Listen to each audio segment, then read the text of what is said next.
우리 종교개혁의 선구자 위클리프 선생님을 우리가 이제 기억을 하는 것은 뭐냐면, 이분께서 개혁을 하면서 하나님의 말씀을 참 귀하게 여겨야지 됩니다. 하나님의 말씀이 없으면은, 66권이 없으면은 하나님이 어떤 분이신지, 도대체 우리가 이 땅에 왜 왔는지 알 수가 없어요. 그러니까는 이제 우리가 인문사학 같은 경우에도 참 중요하지만은, 무엇보다도 하나님의 말씀 속에서 우리가 하나님 어떻게 역사하시는가, 하나님은 어떤 분이신가. 이 성경은 아주 쉬운 게 뭐냐면은, 하나님께서 깊으신 뜻으로 선택한 자기 백성들을 구원하고, 또 이 말씀을 통하여서 많은 그런 어려움에 있는 분들을 위로해 주고 말해보면요, 오늘도 하나님께서 우리를 위로해 주십니다. 그러니까 이 위로, 절대로 필요한 위로의 은사, 오늘 설교의 제목이 되겠습니다. 여러분들 잘 아는 그 예수님께서 이제 부활 승천하시고 하나님 우편에서 우리를 위해서 어떻게 하나님이 피조물을 위해서 기도를 직접 하시고 계시는 겁니다. 얼마나 감사합니까? 예수님께서 이제 부활하시고 난 다음에 사도 바울 선생님을 깊으신 뜻으로 선택을 해가지고 바울을 이방 선교사로다가 이렇게 사역을 이렇게 시키는데, 그 당시 로마에 벌써 예수 믿는 사람들이 많아져가지고 거기에 교회가 세워지게 되는 겁니다. 그래서 로마서 우리가 12장 6절에서 8절 말씀 보면은, 로마 교우들에게 이런 말씀 주세요. 우리에게 주신 은혜대로 받은 은사가 각각 다르니, 혹 예언이면 믿음의 분수대로, 혹 선교는 일이면 선교는 일로, 혹 가르치는 자면 가르치는 일로, 혹 위로하는 자면 위로하는 일로, 구제하는 자는 성실함으로, 다스리는 자는 부지런함으로, 긍휼을 베푸는 자는 즐거움으로 할 것이니라. 위로한다고 하는 것은요, 그냥 위로하면 되는 겁니다. 예수님은 2000년 전에 베들레헴에 약속한 대로, 구약에서 계속해서 약속하시는 내용은 다른 게 아니라, 이제 예수님께서 베들레헴에 이제 자기 백성들을 구원하기 위해서 오신다. 이게 이제 구약의 메시지입니다. 구약에 있는 모든 선지자들은 예수님의 이제 오심을, 초림을 계속해서 예언하고 있는데, 오셔가지고 하시는 사역을 보면은 영적으로 이렇게 뭐 귀신 들리고, 육체적으로 그냥 힘들어하고, 또 정신적으로 힘들어하는 그런 분들을 내버려 두지 않으시고, 외면하지 않으시고, 뭐 가르치려고 한다든지 그렇지 않으시고, 네가 뭐 이렇게 뭐 잘못한 것이 있으니까 네가 이렇게 병에 걸렸지. 구약에는 계속 율법이 아주 중요하죠. 기준이 되니까. 그러나 우리 하나님은 위로의 하나님이에요. 그래서 병든 자를 고쳐주시고, 그러니까는 불쌍한 그런 마음을 가지고, 긍휼한 그런 마음, 긍휼히 여기심의 그런 마음을 가지시고, 그저 위로해 주는 겁니다. 예수님께서 부활 승천하시고 난 다음에 우리를 그와 같이 내버려 두지 않으시고, 오늘 이 절에 성령님이 와 계십니다. 성령님을 위로의 하나님이라고 하잖아요. 그러니까 우리는 여기서 벗어날 수가 없어요. 우리 예수님께서 제자분들에게 들려주신 아주 특별한 은사가 뭐냐면은, 선물이 뭐냐면은, 요한복음 14장 12절에 당신들도 나와 같이 하는 일을 할 수가 있어. 또 나보다 더 큰 일도 할 수가 있어. 계기가 뭡니까?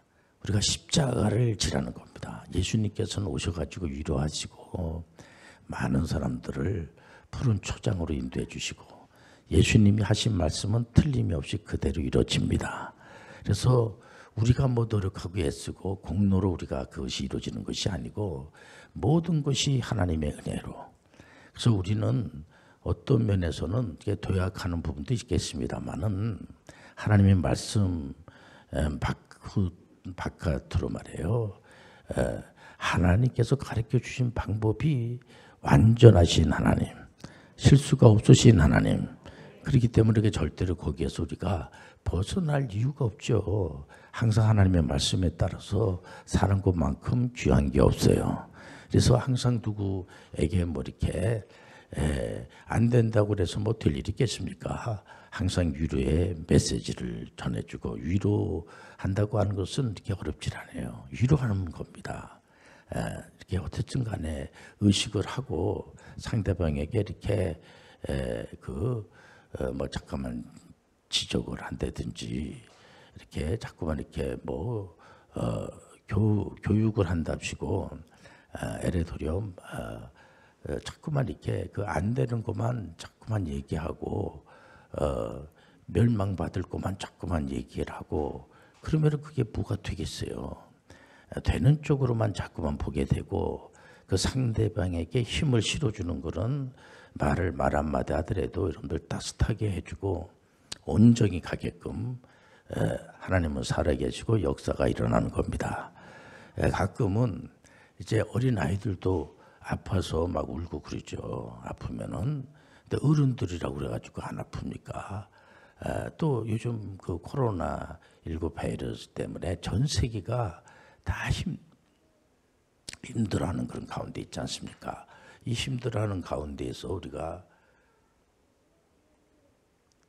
그 말 한마디 하더라도 이렇게 생각을 하고 이렇게 자기가 자기 그 기분 내키는 대로 막 얘기하는 사람들은 거기 없죠. 왜냐면은 그 말이 상대방에게 굉장히 그 상처가 될 수가 있고 말 한마디에 청량빛을 감다고 하지 않습니까? 위로는 그냥 말로 목사님 그냥 위로라고 하는 것은 말로만 하면 되는 겁니까? 그런 분들도 있어요. 보면은 우선 시작이 말이 참 중요한 겁니다. 말. 아주 그 새치어 가지고 사람을 죽이기도 하고 살리기도 하고 이 하나님의 말씀은 모든 자를 살리게 하는 말씀이에요. 이 하나님 말씀을 가지고 죽이려고 하면은요 이 말씀에 법에 걸리지 않은 사람은 하나도 없어요. 그래서 우리 예수님께서 미리 전제가 의인은 없나니 모든 사람들이 다 죄인입니다. 근데 죄인들은 내가 죄를 가지고 있기 때문에 이거 큰일 났네 하는데 예수님께서 은혜로 우리가 구원받는 것도 정말 그야말로 이 불가항력적인 은혜로 구원을 받는 거예요. 그때 우리가 재미난 게 뭐냐면은 하나님께서 만세전에 기쁘신 뜻으로 선택했던 사실을 거듭난 사람들은 알 수가 있는 거예요. 하나님께서 나를 기쁘신 뜻으로 선택하셨구나. 그건 너무 감사하고 그냥 너무 감사해가지고 하나님의 영이 우리 가운데 임재했다고 하는 사실을 알게 되면은요 사도 바울 선생님처럼 난 죄인 중에 괴수였습니다 할 정도로까지 그분이 율법에 흠이 없고 공부를 많이 하신 분인데도 불구하고 그렇게 고백을 하는 겁니다. 잘 모르기 때문에. 그러나 우리 하나님께서 은혜로 사도 바울 선생님을 선택하신 거예요. 우리가 하나님을 선택한 것이 아니고 하나님이 우리를 선택하신 거예요. 얼마나 감사합니까? 그래서 우리가 하나님에 대해서 이런 시간을 통해서 좀 자세히 알 필요가 있어요. 말씀을 통해서 우리 하나님은 진실하신 하나님, 실수가 없으신 하나님, 사랑의 하나님, 화평의 하나님, 소망의 하나님, 은혜의 하나님, 오래 참음의 하나님, 자비와 양선의 하나님. 그렇기 때문에 저분들은 예수 믿는 사람들이지. 그러니까 초대교회 때 각종 그 이단 사이비들이 많았어요. 영지주의자들, 방탕 영지주의자들이 많고 예수님께서 직접 참 고맙게도 종말의 시대는 어떤 현상이 일어납니까? 했을 때 여기저기에서 내가 구세주다, 내가 메시아다 그런 사람들이 한두 사람이 아니고 여기저기에서 많이 나올 때 그때가 종말인데 조심해야 됩니다. 그러니까는 우리가 미혹의 영에 끌리지 말고 그렇기 때문에 이제 적그리스도라고 하는 것이요 여기저기에서 많이 나타나요. 보면 적그리스도가 한 사람이 아니에요. 적그리스도는 예수님의 그 육체성을 부인하고 예수님의 메시아됨을 부인하는 자가 적그리스도란 말에 보면은요. 그 때문에 우리가 예수 그리스도가 믿어지면요, 이거 은혜예요. 예수 그리스도가 구세주로 믿어지는 거야. 예수 그리스도의 이름으로 기도하면 응답이 되는 거야. 이런 것이 너무 진짜 은혜가 되고, 우리나라가 이제 그 숭배의 시대를 거쳐서 부흥의 시대, 한동안 엄청나게 교회가 부흥이 되고, 그러다가 요즘에 와가지고는 부흥이 많이 돼가지고 교회 모르는 사람은 없습니다. LA 여러분들 신앙생활 안 하는 분들도 성경은 많이 읽는 분들도 계시고 연구하는 분들도 계시고 그런 정도니까요. 이제는요, 정말 유료의 하나님을 우리가 배웠으니까 우리가 그 상대방을 유료할 수는 없죠. 하나님의 은혜로 하는 거예요. 은사는 하나님 주신 선물이기 때문에 우리가 만들어낼 수가 없는 겁니다. 그렇기 때문에 하나님께서, 그러나 우리가 만들 수 없지만은 우리 하나님께서 우리에게 선물로 듬뿍 주세요. 그래서 우리가 자꾸만 이 은사, 하나님 주신 우리가 하나님의 말씀을 자꾸만 이렇게 읽고 듣고 지키는 자가 복이 있습니다. 그 복이라고 하는 것은 아주 무례하고 앞뒤가 없고 인격이 있지 못하고 그게 복이 아니고요. 그래서 복 있는 사람은 죄인의 길에 들어서지 않는 겁니다. 자꾸만 거짓 뉴스에 빠지고 진리에서 벗어나고 아주 무례히 행하고 다른 사람들의 그 안 좋은 거를 자꾸만 지적을 하고 드러내고 비판하고, 우리 성경에서 언제 하나님께서 비판하라고 합니까? 네가 비판하면 또 비판받으니까 어쨌든 간에 일이 되게끔 항상 우리가 내가 나 된 게 하나님의 은혜다 이렇게 생각을 하고 있는 거 가지고 감사할 때 행복해지는 거예요.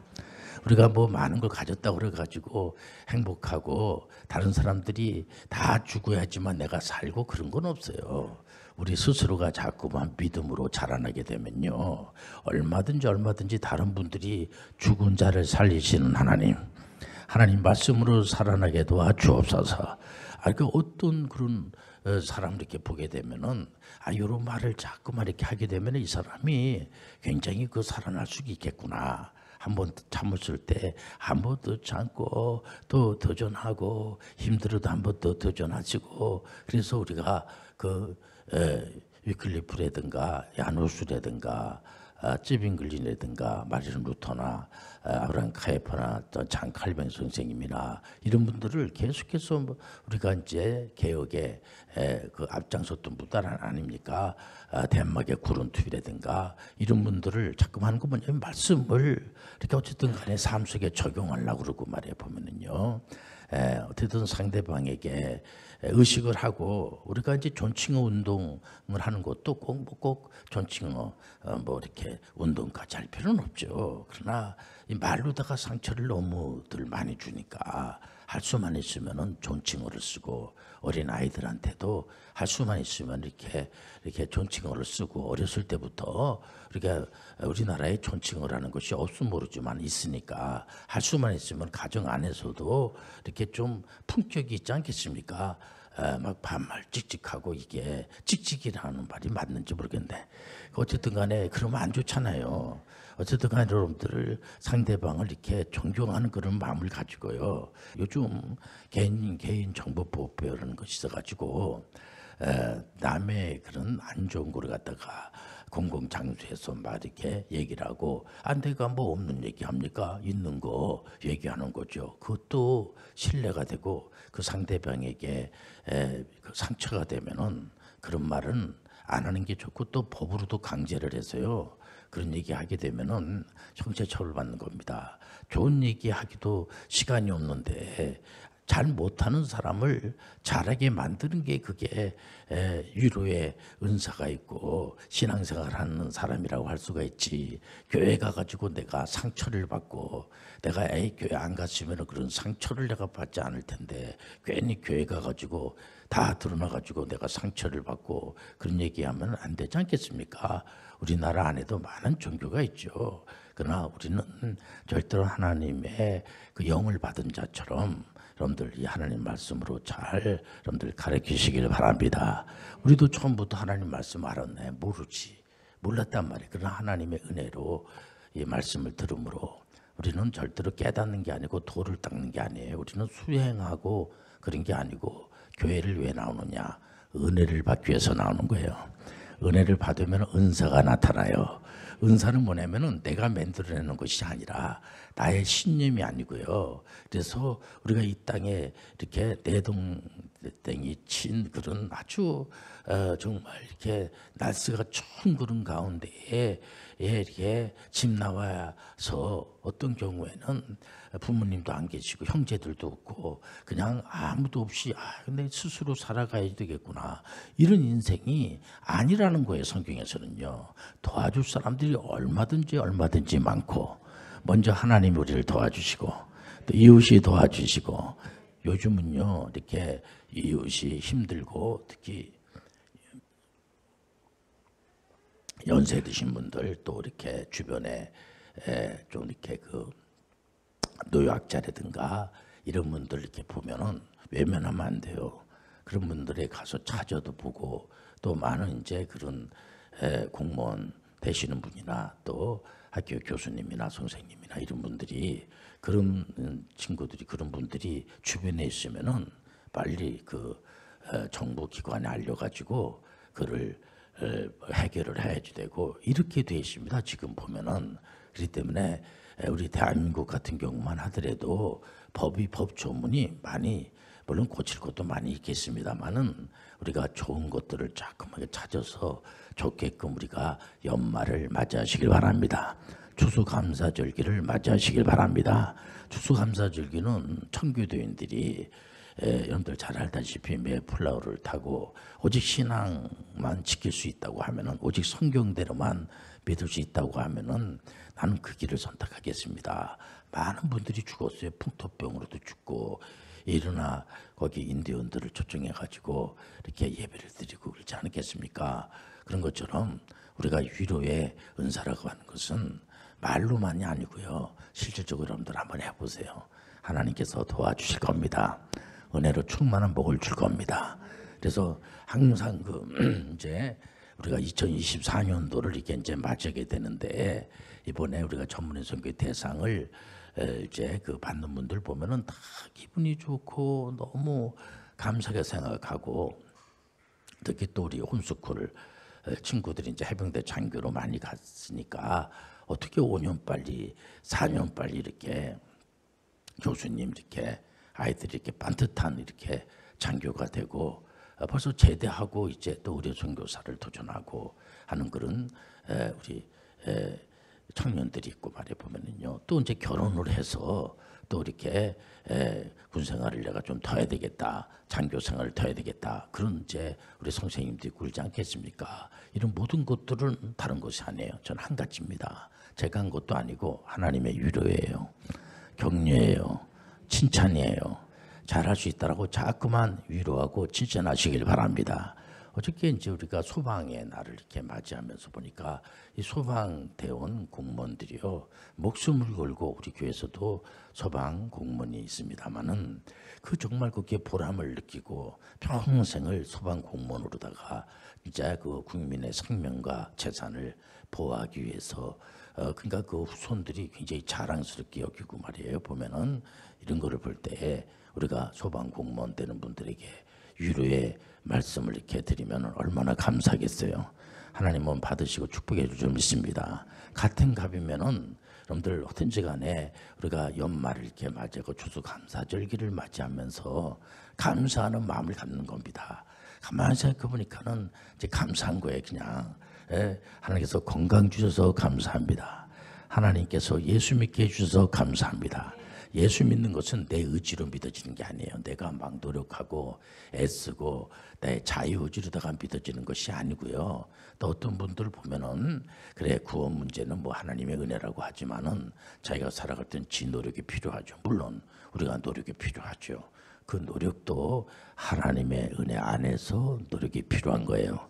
하나님과 전혀 관계가 없이 이제 돌아온 탕자처럼 집을 떠나면은 그 순간부터 개구생이라고 그러잖아요. 보면 하나님을 떠나서는 우리가 살 수가 없어요. 그래서 로마서 8장에도 보면은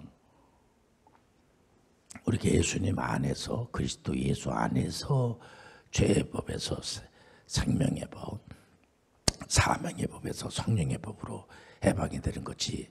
내가 뭐 막 노력하고 도닦듯이 해가지고 이 성령의 법, 생명의 법을 쟁취하는 게 아니에요. 우리는 하나님의 은혜로 가는 거예요. 예수 안에 있으면 행복해지는 거예요. 예수 안에 있으면 성령의 법 안에 있는 거예요. 그러니까 항상 예수님 안에 있는 거, 예수님이 먼저고 하나님이 먼저고, 근데 우리를 무시하고 있지 않습니다. 우리 하나님께서 우리를 얼마나 우리 하나님께서 사랑하시는지, 우리가 하나님을 아버지라고 고백하는 하나님과 우리의 관계는, 그분은 워낙 우리하고 너무 다르신 분이기 때문에 전혀 다르신 분이다 그렇게 생각하면 안 돼요. 그분이 바로 우리 아버지가 되어주시고, 그분이 우리에게 필요를 채워주시고, 그래서 우리가 이제 칭이 예수님의 은혜로 우리가 이제 의롭다라고 칭이 인정을 받았지만은 그로 끝나면 안 되죠. 우리가 성화와 영화의 단계까지 가는 것도, 그것도 우리가 이룬다고 하면 얼마나 진짜 힘들겠어요. 그러나 하나님의 은혜로 이게 이루어지는 거예요. 성화도 하나님의 은혜예요. 이런 시간이 왜 필요하냐면은 하나님의 우리가 성화와 영화의 단계까지 그로 끝나면 안 되는 겁니다. 계속해서 이제 영화의 단계까지 가는 거죠. 이 땅에 있으면서 우리가 그 하나님의 영이 우리가한테 임재하시면 사도 바울 선생님처럼 저기 때를 어떤지 못 어떤지 복음 전하고 싶은 생각 많이 들고요. 문화 명령을 준행하고 싶은 생각이 들고, 또 전문의 선교 사역을 하고 싶은 생각이 들고, 직업이 15,000가지 이상이 되니까 그 직업도 하나님 주신 선물로 알고 감사교육 있고 자기 일에 건실한 사람이 있느냐, 왕 앞에 설 것이다 그렇지 않습니까? 자기 일에 만족한다는 게 종고예요. 여러분들 자기가 하는 일을 귀하게 여겨야 돼요. 이것이 하나님 주신 선물이구나, 내가 이 귀하게 여겨야지. 그것이 참 중요한 겁니다. 직업은 어떤 것이 좀 대단한 직업이고 어떤 직업은 좀 덜 대단한 직업이고 그런 건 없어요. 하나님 주신 모든 직업은 하나님 주신 선물이에요. 그렇기 때문에 그것을 귀하게 여기고 여러분들 하나님에게 영광을 드리는데, 이제 많은 분들이 이 종말론 이거 가지고 많은 분들이 걱정도 하시고, 이제 언제 예수님이 이제 곧 오실 텐데 전쟁이 일어나고 여러 가지 이제 말세 현상이라는 거 보니까는 세상 끝났는데, 세상이 끝난다고 할지라도 우리가 은혜로 살아야 돼요. 우리 하나님께서 우리에게 두려움을 주질 않고 겁을 주질 않고, 우리 하나님 우리를 사랑으로 인도해 주시고, 절대로 우리 믿음의 사람들은 예수님의 재림을 고대해야지 돼요. 우리가 그 시한부 종말론자들이 말하는 재림의 날짜를 막 이렇게 밝힌다든지, 그래서 자꾸만 시한부 종말론자들을 우리가 비난하고 그러면 안 됩니다. 그러나 우리 또한 예수님의 재림을 늘 우리는 그 날짜와 때는 모르지만은 예수님이 어서 오시옵소서, 아멘 할렐루야, 예수님이 곧 오실 겁니다. 그런 믿음을 가지고 믿음의 경각심을 가지고요, 이렇게 예수님의 재림 사상을 가져야 돼요. 재림 사상이 없으면 안 돼요. 그래서 초대교회 때에 또 많은 그 신앙 좋으신 분들은 예수님이 언제 오실까, 예수님께서 언제 오실까, 이런 그런 마음을 가지고 한다고 그래서 우리가 그 시한부 종말론자들이 말하는 그런 잘못된 그 종말론이 아니라요, 올바른 종말론은 얼마든지 우리가 강구하고, 우리가 오늘은 여러분들 계속해서 우리가 이제 절대 필요한 그 위로의 은사인데, 이건 하나님 주신 은사예요. 그렇기 때문에 그것을 여러분들이 하나님의 은사를 우리가 받았으니까 다른 사람들에게 자꾸만 사용하시길 바랍니다. 그래서 같은 값이면은 그 상대방에게 살리는 말을 하시길 바랍니다. 상대방에게 상처되는 얘기 자꾸만 이렇게 지적하면서 이렇게 물론 교훈하고 이렇게 해야 되겠습니다만은 그 기분 나쁘가지고 기분을 막 잡치게 한다든지, 이렇게 하나님의 말씀을 잘 모르는 분들에게 너는 하나님 잘 말씀도 모르고 교회도 안 다니고 보니까 넌 지옥 갈 거다 이 녀석아, 막 이런 식으로다가 윽박지르듯이 막 한다든지, 타종교를 막 무리하게 막 한다든지, 이건 아닌 거죠. 우리가 하나님 말씀을 잘 가르치시길 바랍니다. 그리고 얼마든지 우리가 다 같이 살아가는 세상이기 때문에 절대로 여러분들 다른 사람들을, 여러분들 사랑이라는 게 뭐, 사랑이 하나님이 다른 사람들의 문제를 덮어주고 그 사람들이 잘할 수 있도록, 막 폭력을 행사하고 하는 사람이 있으면은 그를 좀 안 하고 좋은 쪽으로 다 이렇게 인도하는 그런 분들이 되시길 바랍니다. 요즘 보면은 아이들한테 얼마나 잘하는지 몰라요. 진짜 너무 감사해요. 그래서 아이들에게 여러분들 항상 말 한마디라도 따뜻하게 하고 위로하는 메시지를 전하시기 바랍니다. 기도하자. 하나님 아버지, 위로의 은사는 절대로 필요합니다. 하나님의 은사를 받은 자처럼 많은 사람들을 위로하는 저희들 되게 도와 주옵소서. 예수님의 이름으로 기도합니다. 아멘.